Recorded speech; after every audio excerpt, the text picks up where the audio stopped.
Dear Patriots, before the news starts, please subscribe to our patriotic channel by clicking the subscribe button. Give us a thumbs up to this video.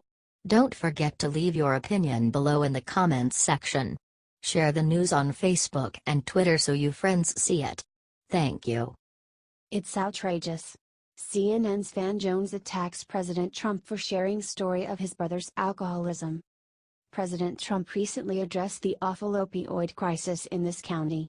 He explained how he could relate to it because he had addiction in his family. Trump's older brother Fred died as an alcoholic, and as a result President Trump has never had an alcoholic drink in his life. In an interview with Bill Maher, CNN's Van Jones said that President Trump's speech was outrageous. "This is one of the things that I think is criminal on the part of Trump. He, and the Republican Party during the primary, went out and actually found out, which a lot of people didn't know, that people are dying all over the country. You know, one of my close friends, Prince, died of the same opioid crisis that's killing people in coal country," said Jones. "So, you literally have a catastrophe, and you could do something about it right now. It would take money. It would take willpower. You'd have to bring people together. Instead, you do a press conference, a tweet, and talk about advertising. You're not going to save people's lives. With an advertising campaign. And he is a demagoguing his own base's pain and suffering, and it's outrageous," said Jones. "There are, in fact, medicines now. You have medically assisted treatment, where you can get people to, instead of having the detox and die model, where you get people just well enough to go and overdose, you could actually fix it," said Jones. "But you'd have to bring people together to do it. And Trump doesn't actually want to solve the problem. He wants to demagogue about it. In other words, the idea that there's nothing we can do is false, false, false, and we need to get on this right now," said Jones.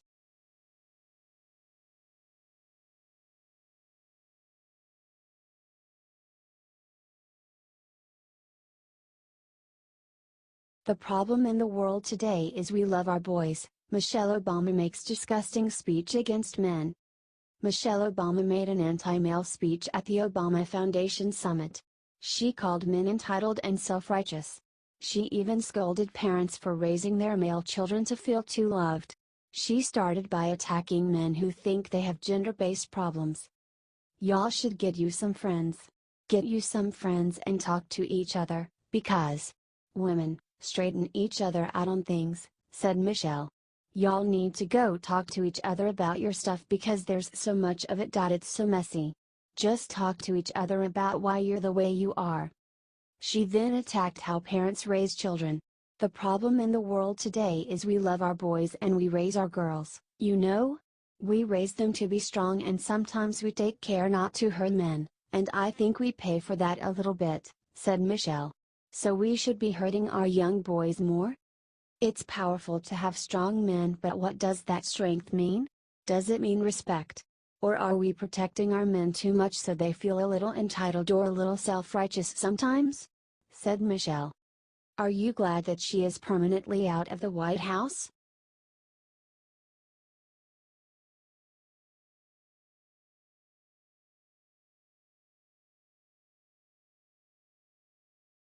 Breaking top down just said Trump is running a criminal enterprise out of the White House. He's in trouble. No shortage of abusive statements have been made by liberals and establishment conservatives about Republican President Donald Trump. They have smeared him by claiming that he is mentally ill, that he is unpatriotic, and that he is racist. However, never Trump politicians and media figures have clearly decided to save their best for last. Failed 2004 Democratic presidential candidate and former DNC head Howard Dean has just alleged that the president is somehow running a criminal enterprise from the White House. During an interview on leftist network MSNBC, ex-Governor Dean made the wild argument that, instead of just getting some much-needed distance from the White House, Trump taking trips to his residence means instead he is constantly vacationing to promote his own properties. Said Dean, "The promotion is extraordinary. There hasn't been a president in my lifetime that's done anything like this." He added, "In the beginning, the constitutional business about the emoluments clause, which is you're not supposed to take foreign money to influence your policy. It didn't bother me, I thought it was a far-flung argument. I'm not an attorney. He then alleged that Trump or White House workers have been shaking down foreign governments who have moved their events to his hotel in Washington at somebody's request in order to get favors. I think he's running a criminal enterprise out of the White House, and I think that's what Bob Mueller's on the track of. Unfortunately for Dean, wild statements like this serve to completely discredit people who oppose Trump and Mueller's investigation, and many people have distanced themselves from Dean over his remarks. Do you think Howard Dean suffers from paranoia?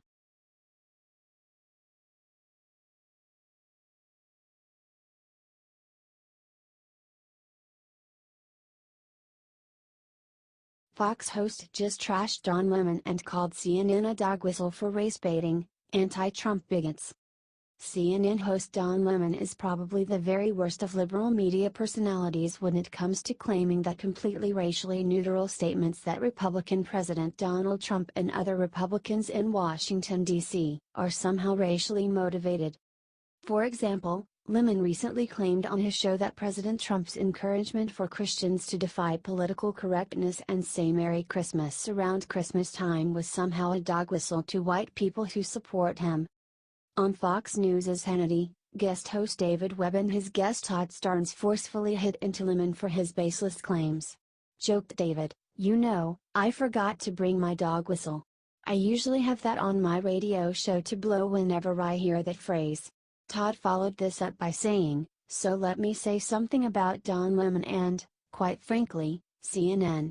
Their entire network is a dog whistle for race baiting, anti-Trump bigots. I mean, it's 24/7. They really believe that Merry Christmas is a dog whistle. It makes me wonder what they think the words ho, ho, ho would be code for." Todd was just getting warmed up. He continued, "I want to go to this idea that Christmas is somehow inclusive. Is that really true? Because you don't hear them talking about how well, Ramadan needs to be more inclusive. This really is not about inclusivity, David. This is about marginalizing Christianity." Todd then added, "When President Trump said the words 'we are gonna start saying Merry Christmas again,' what he was trying to tell people was, you know what? I understand the true meaning of Christmas. Jesus is the reason for the season." That was the message that the president was trying to convey. Do you agree with Webb and Starnes about Don Lemon and other liberals?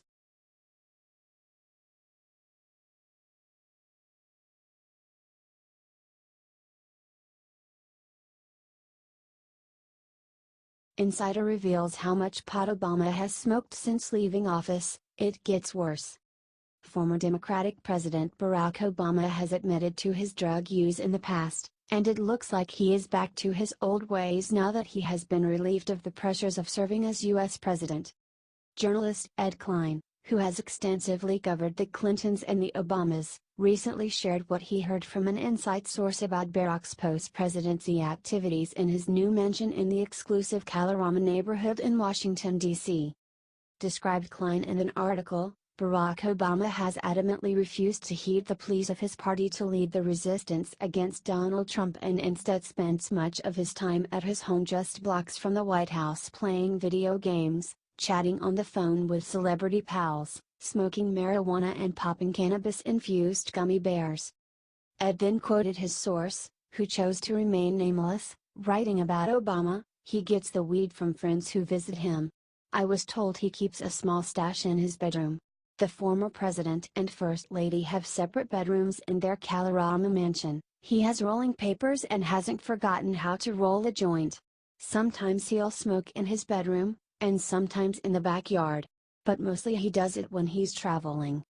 The source added about Barack, "At one point, he became so concerned about people smelling pot around Kalorama that he asked friends to get him some edible stuff. They got him brownies, cookies, and gummy bears infused with THC. Are you glad delinquent Obama is out of the White House?"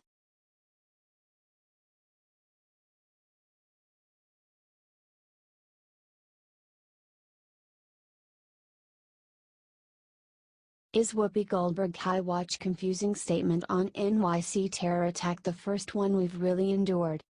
The ladies of The View gave their condolences after the New York City terror attack. However, Whoopi's speech was a little bit off. She claimed this was the first terror attack since 9/11. But this isn't true. There's Boston, San Bernardino, Orlando and more. Has she been hiding under a rock? First of all of us are sending our love to everyone impacted by this insane terrorist attack. Really the first one we've really endured since September 11th? 8 people lost their lives after a man from Uzbekistan who has been in the US since 2010 used a rental truck to plow into people on a New York bike path in an ISIS-inspired attack, said Goldberg. They weren't sure what it was. Initially they said it was a road rage thing, which wasn't ringing true for a lot of folks, said Goldberg. Perhaps she meant the first terror attack in New York City since 9/11? But even that isn't accurate. There were attacks in 2014 and 2016. Meghan McCain then shared her story. This is my neighborhood. One of my best friends was in the grocery store across the street when it happened and heard everything and came back. She's 9 months pregnant. Hysterical afterwards, so I called her, said McCain. The thing about this, the trend of taking cars and jamming it into mass groups of people and crowds is the new trend with ISIS. We see it in Europe, see it happening in the United States of America, she said.